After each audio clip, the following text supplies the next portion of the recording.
16-шы есеп. Бізде осындай амалдар берілген. 1 амал бар, 2 амал бар, 3 амал, 4 амал, 5 амал. Осы 5 амалды әдемілеп шығарсақ, біз дұрыс жауабын аламыз. Ендеше бастайық.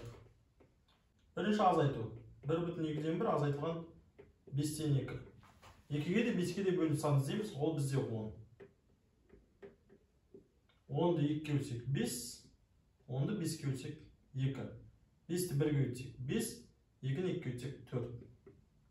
1 бүтін азайтылған ештеңе жоқ, 0 бүтін болады 1 бүтін. 10 2-інде ортақ тұра береді. 5-тен 4 азайтсақ 1. Бірінші амалдан 1 бүтін 10-нан 1 шықты. Енді екінші амал. 2 бүтін 4-тен 3-ті бөлеміз. Бірінші амалдан шыққан 1 бүтін 10-нан 1-ге.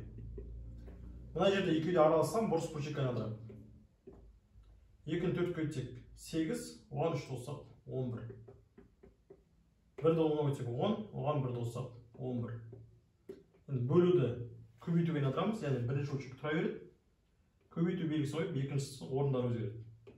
11 бөліміне, 10 алымына. Мына жерде 11-лер қысқарады. 11-ді 11 бөлсек 1, 11-ді 11 бөлсек 1. 10 мен 4-те қысқарады, 10-ды 2-ге бөлсек 5, 4-ті 2-ге бөлсек 2. Олады 2-ден 5, немесе 2 бүтін 2-ден 1. Яғни 2-ні 2-ге бөлсек 4, оған 1-ді қоссақ қайтадан 5 шығады. Үшінші амал 4-тен 3 қосылған 6-тан 5. 4-ке де 6-ға да бөлінсем, ол бізде 12. 12-ні 4-ке бөлсек 3, 12-ні 6-ға бөлсек 2. 3-ке бөлсек 9, 2-ні 5-ке бөлсек 10. 12 тұра береді, 9-ға 10 қоссақ 19. Немесе мынаны 1 бүтін 12-ден 7-ді берсек болады. Яғни бұл бұрыс бөлшек түрі, бұл араласқан түрі. 1-ді 12 бөлсек 12, оған 7 қоссақ қайтадан 19 шығады. Келесі 4-ші амал, 3-ші амалдан шыққан 12-ден 19-ды бөлеміз 3 бүтін 6-тан 1-ге. 12-ден 19 тұра береді. Бөлу деймізді. 3 бүтін 6-тан 1-ді бұрыс бөлшек айналдырайық. 3-ті 6-ға бөлсек 18, оған 1 қоссақ 19. 12-ден 19. Енді бөлуді көбейтуге айналдырамыз. 19 бөліміне 6 алымын айтты. 19-19 бөлсек 1, 6-ны 6 бөлсек 1, 12-ні 6 бөлсек 2. 1-ді 1-ге бөлсек 1, 2-ні 1-ге бөлсек 2. 2-ден 1 шығады. Енді ең соңғы 5-ші амал. 2-ші амалдан шыққан 2 бүтін 2-ден 1-ге қосамыз. Соңғы 4-ші амалдан шыққан 2-ден 1-ді 2 бүтінге 0 бүтін қоссақ 2 бүтін. 2 2-інде ортақ тұра береді. 1-ге 1 қоссақ 2. 2-ні 2-ге бөлсек 1 болады. 2-ге 1 қоссақ 3 бүтін шығады. Бұл бізде С жауабы. 17-ші есеп. Бізде осындай бөлшек берген. Бірінші амал жақшаның ішін азайтамыз, екінші амал азайтамыз, шыққан сандарды қосамыз. Өйстіп алымымен жұмыс жасап боламыз. Кейін 4-ші амал азайтамыз, 5-ші амал азайтамыз, 6-ші амал қосамыз. Өйстіп бөлшектің бөлімімен жұмыс жасаймыз. Содан кейін алымын бөліміне бөлеміз. Бұл бізде 7-ші амал. 7 амал дұрыс шығарсақ, біз дұрыс жауапты табамыз. Кеттік. Бірінші. 3 азайту 2-ден 1. 3 дегенде біз 2 бүтін дейміз. Мұнараға салатын санымыз екінші санның бөлімі. 2 ма, онда 2-ден 2 дейміз. 2 бүтін азайту 0 бүтін болады. 2 бүтін. 2 2-не ортақ тұра береді. 2-ден 1 азайтсақ 1. 2 бүтін 2-ден 1. Екінші амал. 1-ден азайтамыз 2-ден 1. 1 дегеніміз ол 2 бөлінген 2. 2-ден 2 азайту 2-ден 1 болады 2-ден 1. Үшінші амал. Осы шыққан сандарды бір-біріне қосамыз. 2 тұра береді. 2 ортақ екені олда тұра береді. 1-ге 1-ді қоссақ 2 болады. 2-ні 2-ге бөлсек 1, оған 2 бүтінді қоссақ 3 шығады. Яғни мына жақтан бізде не шықты? 3 бүтін шықты. Кейін 4-ші амал. 4 азайту 4-тен 1. 4-ті біз 3 бүтін 4-тен 4 деп аламыз. 4 бөлсек 1, оған 3 қоссақ қайтадан 4 шығады. 3 бүтін азайту 0 бүтін болады. 3 бүтін 4 ортақ тұра береді. 4-тен 1 азайтсақ 3 болады. 3 бүтін 4-тен шықты. Келесі 5-ші амал. 1-ден азайтамыз 4-тен 3-ті. 1 дегеніміз ол 4 бөлінген 4. 4-тен 4 азайту 4-тен 3 болады. 4-тен 1. Енді 6-ші амал. Осы 4-ші және 5-ші амалға шыққан сандарды өзара қосамыз. 3,4-тен 3 қосылған 4-тен 1. Болады 3,4-тен 4.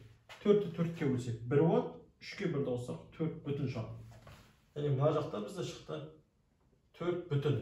Енді біз алым бөліміне бөлсек, 3-ті бөлеміз 4-ке, болады 4-тен 3.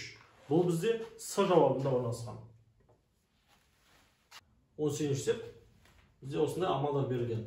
Бірінші амал азайтамыз, екінші амал қосамыз, үшінші бір-біріне қосамыз. Төртінші амал қосамыз, бесінші амал қосамыз, алтыншы амал осыдан шыққан санды бір-бірінен азайтамыз. Ал жетінші амал алымнан шыққан мәнді бөлімнен шыққан мәнге бөлеміз. Ендеше кеттік. Бірінші амал 2 азайту 2-ден 1. 2 дегеніміз ол бізде 1 бүтін 2-ден 2. 1 бүтін азайту 0 бүтін 1 бүтін болады. 2 екеуінде ортақ тұра береді. 2-ден 1 азайтсақ 1. Бірінші амалдан шықты 1 бүтін 2-ден 1. Екінші амал 2 қосылған 2-ден 1 болады 2 бүтін 2-ден 1. Үшінші амал бізде осы екеуін бір-біріне қосамыз. 1 бүтін 2 бүтін қосақ 3 бүтін 2 екеуіне ортақ тұра береді. 1-ге 1-ді қоссақ 2. 2-ні 2 бөлсек 1, оған 3-ті қоссақ 4 бүтін шығады. Яғни бізде бөлшектің алымы 4-ке тең. Төртінші амал 4 қосылған 4-тен 5 болады 4 бүтін 4-тен 5.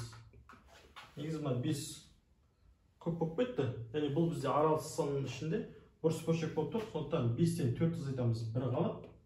Мынадан толық 1 4 азайтып сандықтан мына бөліміндегі 4-ті. Мына 4-ке 1 бүтін қосамыз. Сонда 5 бүтін 4-тен болады. Мына екі сан айырмашы жоқ. Екеуі де өзара тең. Сақ қараңызшы. 4-ті 4-ке көйтсең 16, оған 5-ті қоссаң 21. 4-тен 21.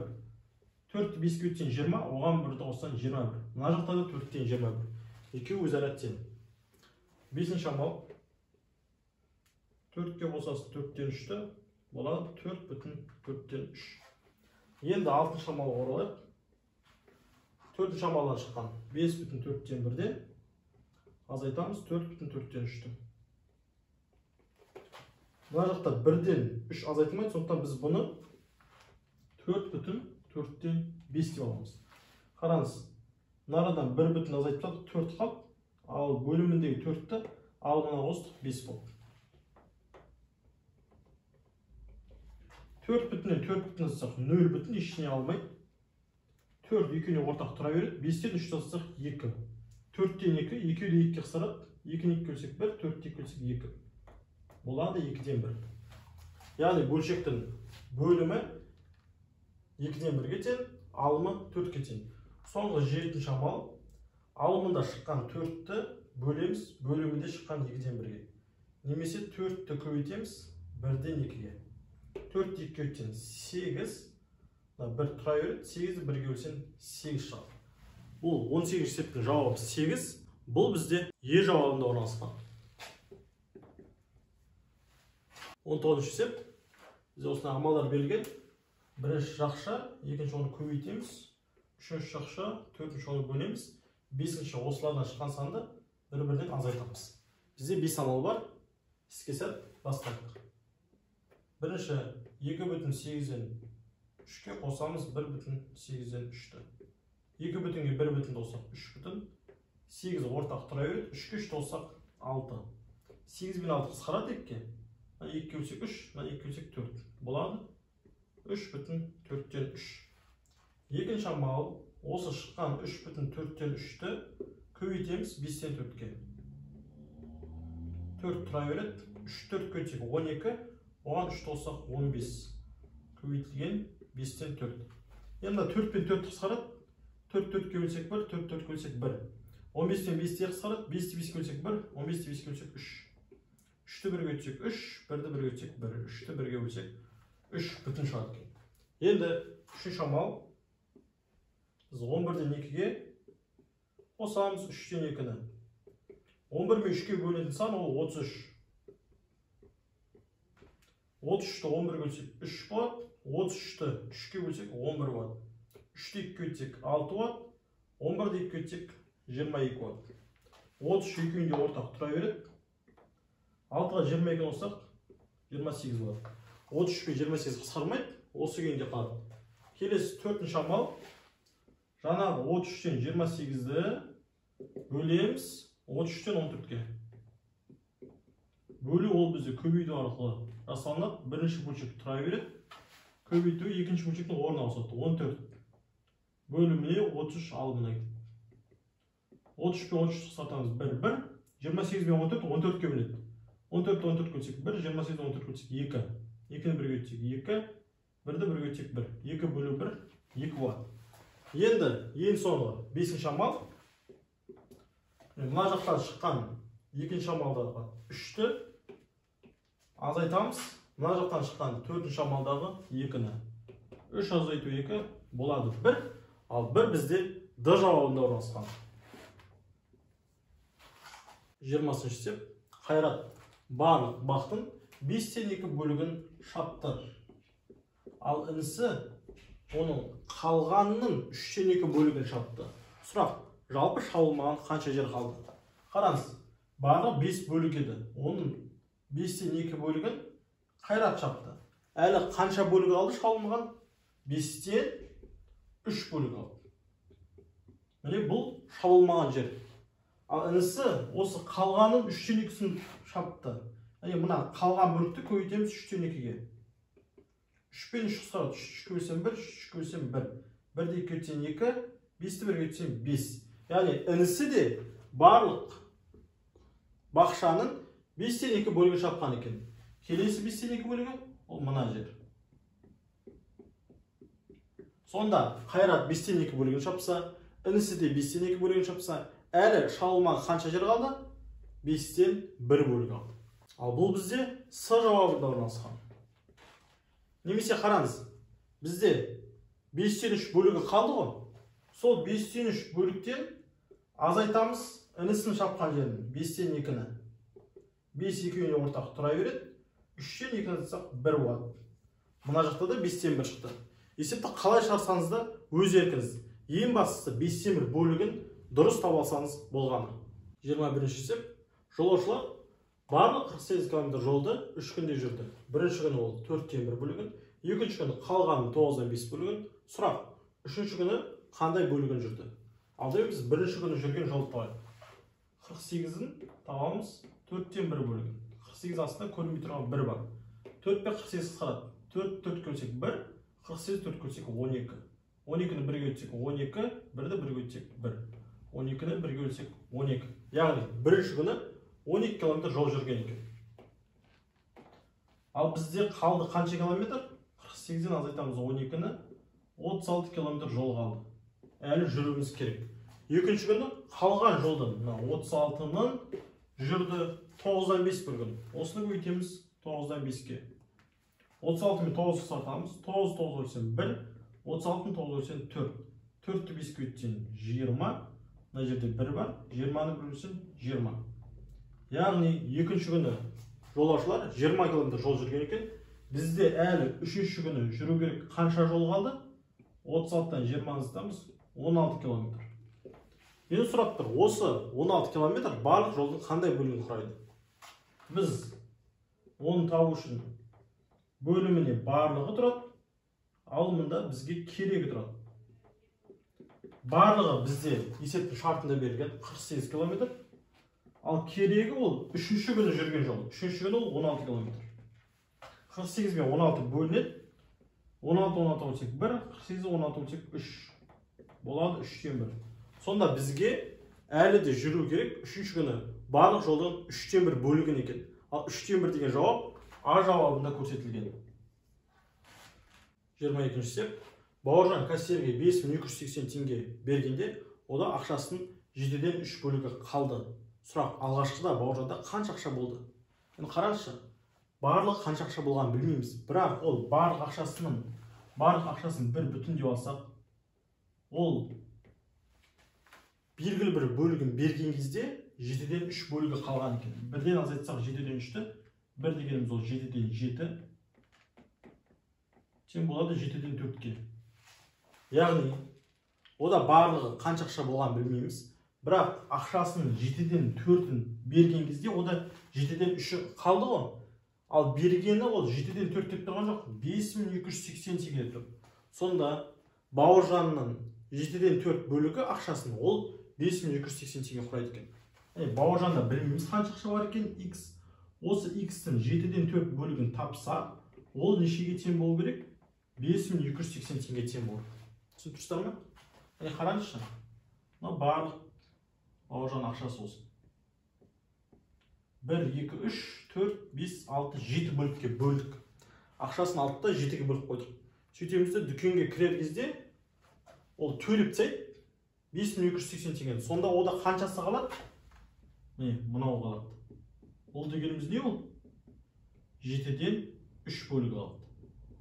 Ақшасын 7-ден 3 бөлігі қалтасында тұр. Құртқаны 5280 теңге. Ол сәйкесінше қанша бөлігін құрайды? 7-ден 4 бөлігін құрайды. Ал барлық ақшаны білмейміз, біз соны табамыз. Яғни барлық ақшаның x-тің көбейтсек 7-ден 4-ке бізде 5280 шығады. Осылай теңдеу құрастырдық. Түсініп тұрсыз? Енді осы теңдеуді шығарып аламыз. X табу үшін істейміз 5280-ді бөлеміз 7-ден 4-ке. Немесе 5280-ді көбейтеміз 4-ден 7-ге. Астына 1 бар көрінбей тұрған. Енді 5280 мен 4-ті қысқартайық 4-ке. 4-ке бөлсек 1. Мына жерге 5280-ді 4-ке бөліп аладық. 1-ден береміз 4, азайтамыз 12, 3-ден береміз 12 кетеді. 8 түседі, 2-ден береміз 8 кетеді, 0 қалады. Қалып 0 жазамыз. Болады 1320. Енді біз 1320-ны 7-ге көбейтеміз. 7 0-ге өтсе 0, 7-ні 2-ге өтсе 14, 1 ойда. 7-ні 3-ге өтсек 21, ойда 1 мен 2. 22-ні 2-сін жазамыз, 2 ойда. 1-ді 7-ге өтеміз 7, ойда 2 мен 9. Сонда 9240 болады. Мына жақта 1-ді 1-ге өтсек 1. 9240-ды 1-ге өтсек 9240 теңге. Яғни Бауыржанда қалтасында бастапқыда 9240 теңге ақша болған екен. Бұл бізде Е жауабында орналасқан. Сол 9240 теңгенің 7-ден 4-ін құртса, ода 7-ден 3 бөлігі қалады, ал 7-ден 4 бөлігі ол 5280 теңге құрайды екен. Осындай әдемі есеп. 23-ші есеп, тігінші барлық көйлектің 10-нан 7 бөлігін өзі тікті, қалған 60 көйлекті оқушы тікті. Сұрақ, барлығы қанша көйлек болды? Енді қараңыз. Барлығы көйлек 10 бөліктен тұрады. 10-нан 7-сін тігінші өзі тіксе, онда қалғаны қанша бөлікті құрайды? Яғни барлығы бізде 1 бүтін, осы көйлектердің саны 1-ден азайтамыз 10-нан 7-ден. 1 дегеніміз 10 бөлінген 10. 10-нан 10 азайту 10-нан 7 болады 10-нан 3. Яғни бізде оқушысы барлық көйлектің 10-нан 3 бөлігін тіккен екен. Барлық көйлек X, осының 10-нан 3 бөлігін тапсақ, оқушының тіккен көйлек санын табамыз. Оқушының тіккен көйлек саны 60. Яғни біз теңдеу құрып алдық. X көбейтілген 10-нан 3-тен 60. Ал X ол бізде барлық көйлек. Осы жерден X тапсақ, 60-ты бөлеміз 10-нан 3-ке. Немесе 60-ты көбейтеміз 3-тен 10-ға. 60-таста көрінбей тұрған 1 бар. 60 пен 3 қысқарады. 3-ке өтсек 1, 63-ке өтсек 20. 20-ны 10-ға өтсек 200. 1-ді 1-ге өтсек 1. 200-ді 1-ге өтсек 200 болады. Сонда барлығы 200 көйлек тігілген екен. Бұл бізде А жауабында орналасқан. 24-ші есеп. Ұстаз тапсырысын 3-тен 1 бөлігін орындады. Қалғанның 8-ден 5 бөлігін шәкірт орындады. Әлі орындалмай қалған қанша бөлігі қалды? Алдымен ұстаз орындағаннан кейін қанша бөлігі қалған тұрады? Барлығы бізде 1 бүтін. Азайтамыз ұстаздың орындалған бөлігі. 1 дегеніміз ол 3 бөлінген 3. 3-тен 3 азайту 3-тен 1 болады 3-тен 2. Яғни бізде әлі орындалмаған 3-тен 2 бөлігі бар. Осы 3-тен 2 бөліктің табамыз 8-ден 5 бөлігін, шәкірттің орындағанын. 2 мен 8 қысқарады, 2-ні 2-ге өтсек 1, 8-ді 2-ге өтсек 4. 1-ді 5-ге өтсек 5, 3-4-ге өтсек 12. Сонда шәкіртінің орындаған бөлігі барлық тапсырыстың 12-ден 5 бөлігі. Енді қаншасы қалды, соны табамыз.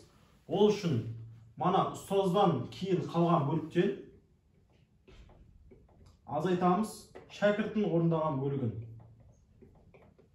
3-ге де 12-ге де бөлінетін сан ол 12. 12-ні 3-ге бөлсек 4. 12-ні 12 бөлсек 1. 4-ті 2 өтсек 8, 1-ді 5 өтсек 5. Екеуіне ортақ 12 тұра береді. 8-ден 5 тастасақ 3. 12-ден 3 шықты. Бірақ бізде бұл сандар бөлінеді. 3-ке бөлсек 1, 12-ні 3-ке бөлсек 4. Жауабы 4-тен 1. Әлі де бұларға орындау керек, тапсырыстың 4-тен 1 бөлігі қалды. Бұл бізде Б жауабында орналасқан. 25-ші есеп. Бақша ауданының 6-тан 1 бөлігіне қияр, қалғанының 5-тен 2 бөлігіне пияз, ал қалғанына қызанақ егілген. Сұрақ: қызанақ бақшаның қандай бөлігін құрайды? Алдымен біз 6-тан 1 бөлігіне қияр егілсе, қанша бөлігі бос екенін табайық. Барлық аудан бақшаныкі 1-ге тең, 1 бүтін. Содан азайтамыз қиярдікін. 1 дегеніміз 6-тан 6.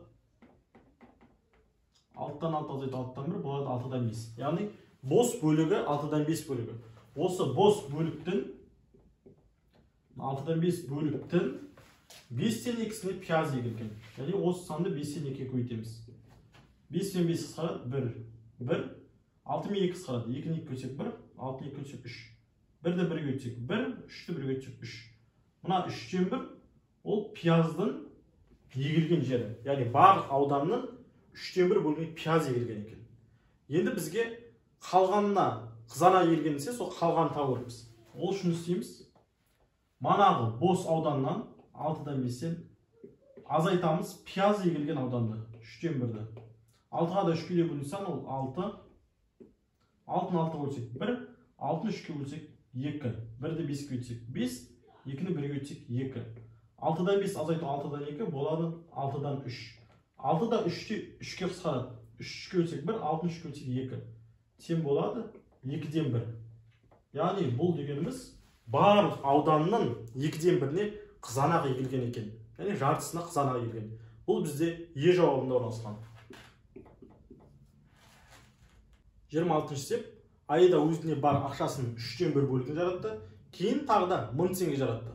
Сол кезде ол жалпы барлығы өзінде бар ақшасының 2-ден 1-ін, яғни жартысын жаратқан екен. Сұрақ: Аидада бастапқыда қанша ақша болды? Бастапқыда қанша ақша болғанын білмейміз. Ол бізде X. Ол осы X ақшаның алдымен қанша бөлігін жаратты? 3-тен 1-ін жаратты. Яғни X-ті көйтеміз 3-тен 1-ге. Сосын тағы қанша жаратты? 1000 теңге. Осыған қосамыз 1000 теңгені. Сол кезде шыққан ақша, мына барлық жаратқан, ол өзінде бар ақшасының жартысына тең. Өзінде бар ақшасы X, осының жартысына тең дегенсін, осыны көйтеміз 2-ден 1-ге. 2-ден 1 бөлігі, яғни ақшасын 2-ге бөліп, 1 бөлігін алдық. Жартысы дегеніміз сол.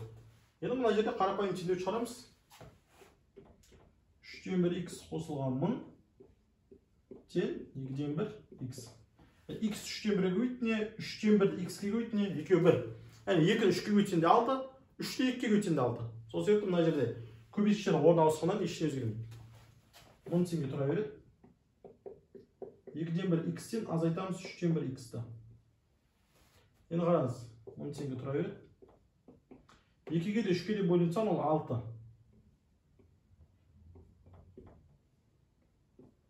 6-ны 2-ке бөлсең 3, 6-ны 3-ке бөлсең 2, 3-ті 1-ге өтсең 3, 2-ні 1-ге өтсең 2. 6-дан 3x азайтылған 6-дан 2x не болады? 2-ні бөлімінде 6 тұра береді. 3-тен 2-ні азайтсақ 1 болады. 6-дан 1 x шықты. Ал x-ні өзін табу үшін 1000-ды бөлеміз 6-дан 1-ге. Немесе 1000-ды көбейтеміз 1-ден 6-ға. Яғни көбейту деді де орын ауыстырдық. 1000-ды 6-ға өтсек 6000. 6000-ды 1-ге өлсек, тағы да 6000 болады. Яғни дұрыс жауабы Аидада бастапқыда 6000 теңге ақшасы болған екен. Бұл бізде Д жауабында орналасқан. 27-ші есеп. Барлығы 14,5 кг жүзім бар. Оларды қалталарға бөліп салды. Бір қалтаны 5,4 кг жүзім сияды. Сұрақ: барлығы қанша қалта қажет? Ол үшін істейміз. Барлығын 14,5-ні бөлеміз. Бір қалтаның салмағына 5,4-ке. Мына араласқан бұрыс-бұрышқа айналдырайық. 14-ті 5-ке өтсек 70, оған 2-ні қоссақ 72. Ал енді мына бөлуді көбейтіп ойналдырамыз. Яғни бірінші бөлшек сол күйі қалады. Екінші бөлшектің орны осы 4 бөлігіне 5 алынады. 5 пен 5 қысқартамыз. 1, 1. 72 мен 4 қысқартамыз. 4 бөлсек 1, 72-ні 4 бөлсек 18. 18 1-ге өтсек 18. 1-ді 1-ге өтсек 1. 18 бөлінген 1 болады 18. Сонда бізде жалпы 18 қалта керек екен. Бұл бізде Б жауабында орналасқан. 28-ші есеп. Аябек 96 метр қашықтықтағы дүкенге бара жатыр. Оның қадамының ұзындығы 5-тен 4 метр. Аябек жалпы қанша қадам жасады? Біз қадам санын табу үшін барлық жолды, яғни S бөлеміз Аябектің бір қадамына. Бір қадамның ұзындығы 5-тен 4. Яғни біз оны L деп бөлдік деп алдық. N тең болады S бөлінген L. Енді орындарын қояйық. S бізде 96 метр, ал қадам 5-тен 4 метр. 96 бөлу 5-тен 4. Бөлуді көбейтуге айналдырамыз. 4-тен 5 болады. Яғни 4 бөліміне 5 алымына көтерілді. Мына жерде көрінбей тұрған бір бар. 96-ны 1-ге бөлсек 96. Енді 96 мен 4 қысқартайық. 4 4-ге бөлсек 1, 96 4-ге бөлсек 24. 24-ті 5-ге бөлсек 120. 1-ді 1-ге бөлсек 1. 120 бөлінген 1 120 болады. Яғни Аябек 120 қадам жасаған. Бұл бізде Б жауабында орналасқан. 29-ші есеп. Шелектегі судың 4-тен 3 бөлігі жаңбыр суымен толтырылған. Осы шелектегі судың 5-тен 2 бөлігін пайдаландық. Сұрақ: қанша су қалды? Енді қараңызшы. 4-тен 3 бөлігі толтырылған. Бұл су. Біз судың 5-тен 2 бөлігін табамыз. Яғни шелектен емес, судың. Осынша 4-тен 3 бөлігін жасаймыз. 4-тен 3-тің 5-тен 2-сін табамыз. 2 мен 4 қысқарады. 2-ні 2 бөлсек 1, 4-ті 2 бөлсек 2. 3-ті 1-ге бөлсек 3, 5-ті 2 бөлсек 10.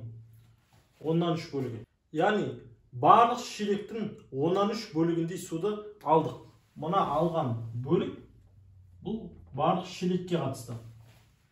Енді шелектің қанша бөлігінде су бар екен табу үшін шелекте қанша бөлік су болғанын жазамыз.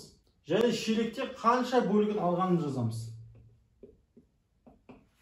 4-тен 3 бастапқыда шелекте болған су, 10-нан 3 біздің құйып алған суымыз. Ал мына 5-тен 2 деген ол осы бар судың бөлігі. Яғни сіз 1-ден 4-тен 3-тен 5-тен 2 азайтып жасаңыз, онда қателесіз. Енді мына жерде екеуіне ортақ бөлім келтіреміз, ол 20.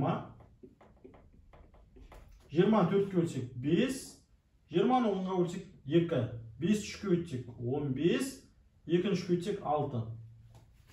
20 тұра береді ортақ, 15-тен 6-ны алсақ 9. Сонда бізде әлі де шелектің 20-дан 9 бөлігі сумен толтырылған екен. Бұл бізде Е жауабы. 30-ші есеп. 750 санының 5-тен 4-інің 25-тен 3-ін табыңыз. Яғни 750 осы санның 5-тен 4-інің 25-тен 3-ін табамыз. Бөлек-бөлекте табуға. Бірінші 5-тен 4-ін тауып, сосын ол санды 25-тен 3-ін табуға. Немесе 1-ден жазуға. Ол өз еркіңіз. Маған осылай ыңғайлы. 750 мен 25 қысқарады. 25 бөлсек 1, 750 25 бөлсек 30 болады. 5 пен 30 қысқарады. 5-ті 5 бөлсек 1, 30-ді 5 бөлсек 6 болады. Енді 6-ны 4-ке бөлсек 24, 24-ті 3-ке бөлсек 72. Бөлімінде 1-лер 1 болады. 72-ні 1-ге бөлсек 72. Ал бұл бізде А жауабында көрсетілген. Сіз бұл есепті 1-ден шығардыңыз ба, әлде бөлек-бөлек таптыңыз ба? Бізге пікірге қалдырыңыз. Ал осылай шығарсаңыз, ол ең тиімді жолы. Уақытты ұмытасыз.